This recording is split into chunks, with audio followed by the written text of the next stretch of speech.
Olá pessoal, tudo bem com vocês? Vamos começar com a nossa aula de primeiros socorros, ok? E esse conteúdo, só para lembrar, está ali na página, da página 7 até a página 18, certo? Bom, a primeira coisa que nós vamos ver, turma, é a respeito do nível de consciência do paciente. Vamos imaginar que vocês estão ali andando na rua, indo para o trabalho de vocês e se deparam com alguém caído na calçada, certo? A primeira reação que a gente tem é de ajudar. Mas como que nós podemos ajudar esse paciente? A primeira coisa que tem que ser feita é verificar os sinais e sintomas desse paciente, ver o que ele está apresentando, o que ele sente, se ele estiver consciente, certo? Mas a primeira coisa é verificar como é que está o pulso, né, a frequência cardíaca e a frequência respiratória. Frequência cardíaca, como é que nós vamos ver? Vamos localizar o pulso, né, por isso que a gente chama de pulso, nessa região aqui, sempre usando esses dois dedos, tá? Vamos apalpar essa artéria aqui, que chama artéria radial, ou, mais fácil ainda, apalpar aqui a artéria carótida. Aqui fica muito mais fácil da gente verificar o fluxo, né, do sangue através dessa artéria, que vai refletir para a gente aqui o ritmo do coração. No caso de verificar a frequência respiratória, vamos colocar as mãos, né, em frente à narina e à boca da pessoa, para verificar se a gente sente o fluxo de ar, né? Outra coisa é verificar a temperatura, ver se a pele da pessoa não está fria, se ela estiver consciente, se está sentindo calafrios e tudo mais. Muito bem. Isso dando uma visão geral ali no paciente. Agora vamos verificar o nível de consciência desse paciente. Indo para a apostila, vocês vão ver que existe um conceito que é chamado de AVDI. O que significa essa sigla? A é de alerta, V é de voz, D é de dor e I é de inconsciência. Por que isso? Na verdade, o alerta. Nós vamos verificar se essa pessoa está demonstrando que está com alguma consciência, algum nível de consciência. Se ele está olhando em volta, se ele está tentando entender o que aconteceu. Ok? Caso ele não esteja, está ali como se estivesse dormindo, olhos fechados, imóvel, você vai, se você conhecer a pessoa e souber o nome, chame em voz alta. Ou, se não conhecer a pessoa, grite alguma coisa ali, né? Diga em voz alta alguma coisa e ver se essa pessoa reage. Se ela reagir à voz, significa que o cérebro, né, o cérebro da pessoa ainda tem um certo nível ali de oxigenação e está reagindo. Bom, não reagiu à voz, fica um pouco mais preocupante. Então agora nós vamos tentar fazer essa pessoa reagir à dor. De que forma? Localizando o externo, que é esse osso que está bem aqui no peito da pessoa, bem aqui na região do tórax, né, na região interior do tórax, aqui na frente do peito.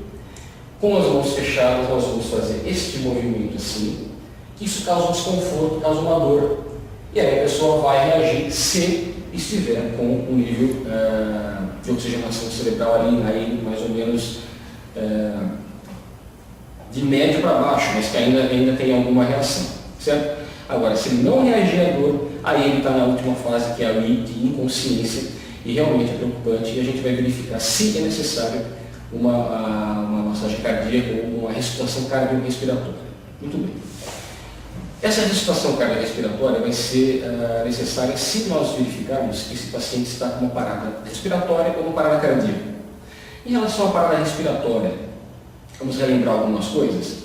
Se, por exemplo, a hora que a gente percebeu ali, colocou a mão na frente das narinas e da boca da pessoa, não tem movimento respiratório, ou olhou a região aqui do tórax e não tem movimentos, certo? Então ele está em parada respiratória. Por quê? Nesta região aqui, né, entre o tórax e o abdômen, ou entre, né, o peito e aqui a barriga, nós temos um músculo chamado diafragma, que tem esse formato abaulado aqui, e quando, por um comando do cérebro, ele contrai, ele fica reto, ele puxa os pulmões para baixo, né, fazendo com que o ar entre. A hora que ele relaxa, ele volta à posição, empurra os pulmões para cima e o ar sai. Aqui no boneco a gente consegue perceber melhor essa linha que está aqui embaixo dos pulmões. Percebe que os pulmões estão colados no diafragma, entre aspas, né? E quando ele sai dessa posição abaulada, fica reto, puxa os pulmões, o ar entra. Quando ele volta na posição, ele empurra os pulmões e o ar sai. Ok. Se o diafragma parou, a pessoa entrou num estado que a gente vai chamar de asfixia, né? Ou pode não ter parado, mas simplesmente está vamos assim, quase parando, certo? A atividade dele está quase parando. a pessoa vai apresentar o quê? Uma respiração rápida e ofegante ou ruidosa, que é chamada dispneia, certo? Os lábios e os dedos vão começar a ficar roxos, vão começar a ficar azulados, o nome técnico disso, eles vão ficar cianóticos, tá? Por causa da falta de oxigênio e o acúmulo de gás carbônico. Por causa da falta de oxigênio no cérebro, o nível de consciência da pessoa vai começar a alterar, aí a gente volta no que a gente já viu, né? Se ela está respondendo a voz, a dor ou tudo mais, ou ela vai começar a apresentar agitação, certo? Podendo levar essa agitação até uma convulsão, certo? Nós vamos falar um pouquinho mais para frente sobre convulsão. Bom, para restabelecer, e tudo isso, né? Isso aí seria, na verdade, uma prévia para parada respiratória mesmo. Então ele está entrando em asfixia, está entrando em hipóxia e vai depois entrar realmente em parada. Entrou em parada, o que vai ter que ser feito?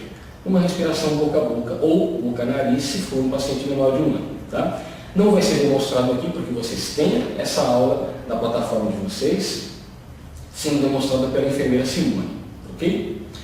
Muito bem, então assistam a aula dela e vocês vão verificar exatamente como se faz esse restabelecimento da frequência respiratória. Muito bem. Saindo da frequência respiratória, vamos agora para a instalação da circulação, da frequência cardíaca, certo? Só para demonstrar aqui, já que nós demonstramos aquela aula do diafragma, vamos localizar o coração. O coração está aqui entre os dois pulmões e esse órgão aqui vai ser responsável por distribuir o sangue pelo corpo. Se ele parar, o que acontece? O sangue não flui, portanto o oxigênio também não flui. E aí os órgãos vão começar a sentir a falta de oxigênio, especialmente esse aqui, que é o cérebro, ok? Levando aquelas situações que a gente já viu agora há pouco. Muito bem. Que situações podem fazer com que o coração pare? Choques elétricos, tá? A asfixia que a gente acabou de ver, certo? Um afogamento, uma condição chamada infarto do miocárdio, em que o próprio coração deixa de receber o sangue dele mesmo, né? Ou uma condição que a pessoa pode ter chamada de arritmias cardíacas, em que de vez em quando o coração sai do ritmo normal dele e pode chegar a uma parada, certo? Muito bem. Constatada a parada cardíaca, o que tem que ser feito? A chamada compressão externa do tórax ou popularmente massagem cardíaca. Não vou demonstrar, só vou localizar, tá? Vai ter que ser feito em cima deste musculativo externo, que a gente já viu onde fica. E a compressão do externo vai fazer com que seja feita a massagem no coração e a circulação se restabeleça. Tá? Existe também uma aula dada pela enfermeira Simone, especificamente para isso. Então vocês acessem ali a plataforma de vocês para verificar essa aula e também compareçam ao treino prático presencial. Ok? Vai ser muito mais proveitoso porque é apenas uma demonstração, apenas uma aula, fica informação pela metade. Então venham e pratiquem. Que disso vai depender do sucesso de vocês, ok? Bom, feito isso, né, feito ali a parada, a massagem para restabelecer a parada, vamos verificar vamos imaginar que esteja somente você ali, somente um socorrista.